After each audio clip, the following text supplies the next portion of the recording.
Sedang apa kau di sana? Masihkah terbelenggu masa lalu? Atau hidupmu terlalu baik merawat benalu? Santai saja. Memang begitulah rasanya hidup dengan banyak kenangan. Menyebalkan.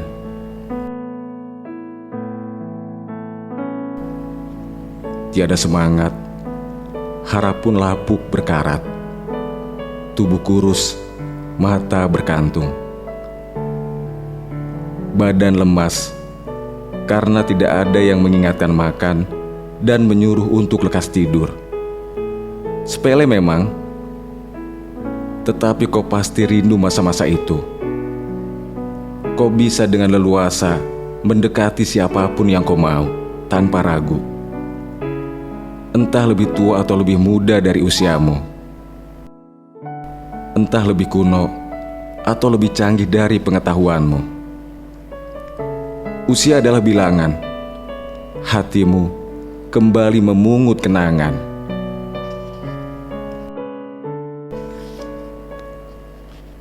Kini sekitarmu semakin pintar berdandan. Orang-orang mulai jadi pusat perhatian dan sekejap jadi pujaan. Lewat filter-filter bokeh nan aduhai, kau menemukan mereka tergeletak di dinding, merayap di rerumputan, menyisir atap-atap gedung, disertai kalimat penjelasan bahwa bahagia tidak perlu banyak penjelasan. Belum lagi tempat-tempat bersudut bagus yang penuh sesak oleh silau lampu. Masing-masing bergaya tanpa peduli isi dompet yang semakin tipis demi bisa memamerkan dunia. Baca buku, untuk apa? Buang-buang waktu. Lebih baik kau tebalkan mukamu karena puisi, lukisan, dan lagu-lagu sendu yang kau persembahkan hanya membuatmu semakin jauh dari hati yang kau harapkan. Bila kau tidak setuju, tidak masalah. Setidaknya itu yang terjadi padaku. Deretan kalimat yang kutulis setiap malam, warna-warni yang kulukiskan, hingga gebiar tawa yang kupersembahkan, tidak sekalipun membuat hati yang kudamba merasakan perasaan yang sama. Sementara itu, hidup harus terus berjalan, membuatku menemui kemesraan yang bertebaran tanpa peduli kondisi di sekitarnya. Jatuhlah aku di lembah kedengkian. Ternyata, memaksa diri untuk segera berpindah hati justru lebih menyiksa dari penolakan. Sebab, kau akan melihat semua paras mempesona, dan kau mulai membandingkan pencapaian dengan setiap orang yang bertengger kokoh di samping pasangannya. Kenapa bisa? Ya, kenapa tidak? Begitu kata motivator yang kulihat di layar kaca. Usia adalah jebakan. Hatimu kembali meresapi kebingungan. Tiba-tiba seorang kawan mengetuk lamunanmu dengan menanyakan kabar.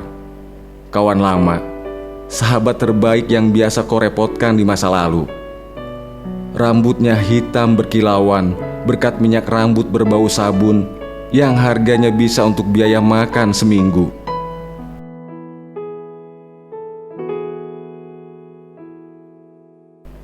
Wajahnya bersih bagai kinerja wakil rakyat yang menyapamu di lalu lintas kota. Senyumnya cemerlang seperti busana penceramah yang kau lihat di setiap hari di kolom-kolom berita. Dijemputnya kekagumanmu menuju kedai kopi yang paling mahal dan prestisius di kota. Mungkin kopinya diseduh oleh air mata kesuksesan dan cangkirnya terbuat dari pelukan. Kau tak mengerti, yang kau pahami adalah segala yang gratis wajib kau datangi.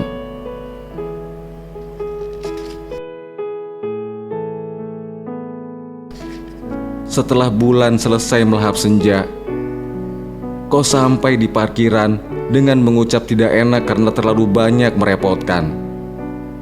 basa-basi paling basi agar tetap dianggap manusia. Dia hanya mengangguk, seakan sudah terbiasa menanggapi orang-orang susah. Rokok kau nyalakan hanya agar terlihat bersahaja di tengah kerumunan manusia yang sibuk berbicara lewat jemarinya. Bunyi gelas beradu di kanan kirimu, seperti ada yang merayakan pesta untuk bahan mengumpulkan tanda cinta di layar genggaman. Hal yang ingin sekali kau lakukan agar hidupmu terlihat memiliki pencapaian. Usia adalah kondisi. Hatimu kembali mencumbui gengsi.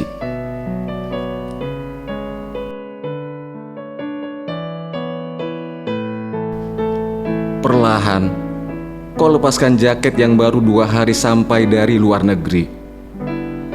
Begitu yang kau baca di deskripsi produk yang kau buka di situs jual beli, kau rebahkan badan ke kursi yang konon kabarnya pernah diduduki artis ternama. Kau pejamkan mata, menyerap aura kebintangan yang tersisa. Sayangnya, meditasi kurang mediasi. Pelayan membuyarkan konsentrasimu dengan menanyakan pesanan. Padahal bisa saja sebentar lagi kau menerima wangsit keartisan. Dengan penuh keyakinan, kau memesan kopi Papua. Pahit, gurih, nan wangi sepertinya cocok untuk membuat matamu tetap tersadar. Terlebih, setelah 3 kali kau lihat jaket impor yang kau sombongkan itu melintas bebas di depanmu. Untung saja hatimu sudah terbiasa tertipu.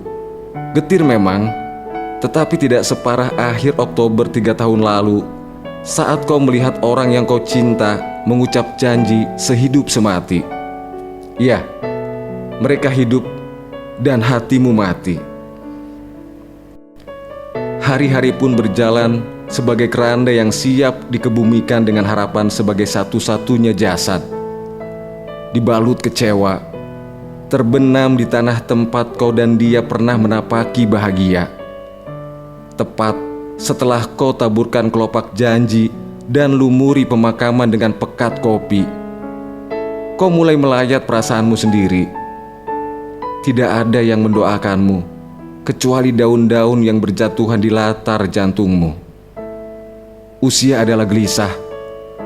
Hatimu kembali menapaki resah. Kopi tersaji dan kawanmu mulai bercerita banyak rencana disertai rentetan kisah lama. Ah, nostalgia. Siapa mampu menolaknya?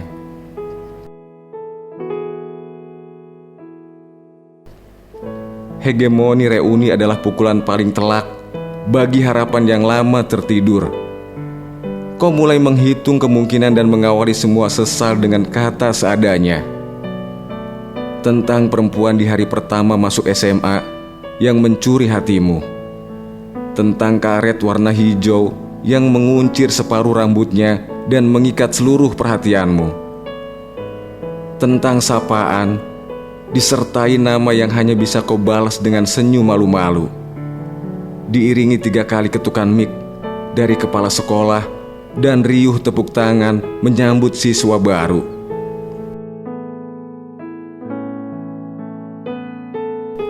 Sejak hari itu, kau percaya matahari telah terbit di depan matamu. Dia adalah alasan kenapa setiap hari kau harus berangkat ke sekolah. Bidadari yang membuatmu siap mencuri selendangnya berkali-kali. Pertemuan sekejap di lapangan upacara yang langsung membuat hati terpenjara.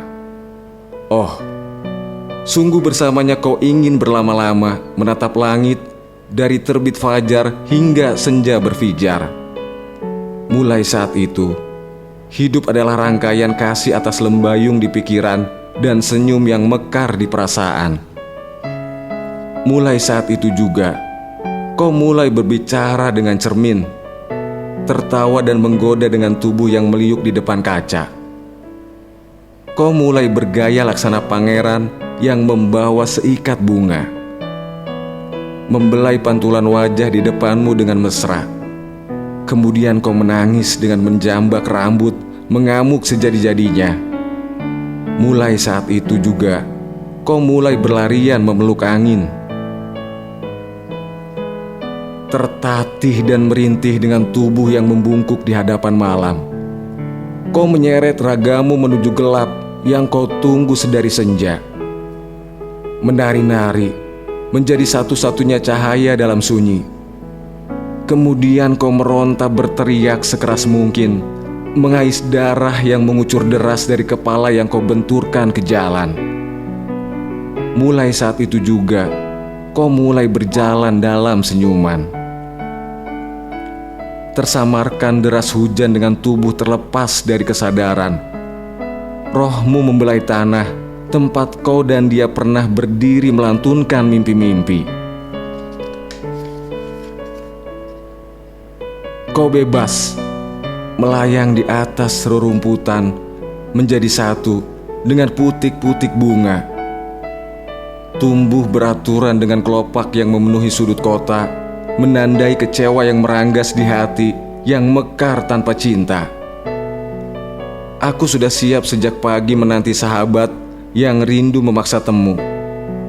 Dia berjanji mengajakku minum kopi, juga mengenalkanku pada teman-teman wanitanya, yang barangkali bisa sembuhkanku dari patah hati. Letih waktu meranggas penantianku tak juga terbalas. Semakin siang, justru saudara dan tetangga yang memenuhi halaman rumahku. Entah apa yang mereka lakukan, bisa-bisanya mereka menangis. Padahal, sedari tadi aku tertawa cekikikan. Usia adalah hadiah. Hatimu kembali melebur tanah.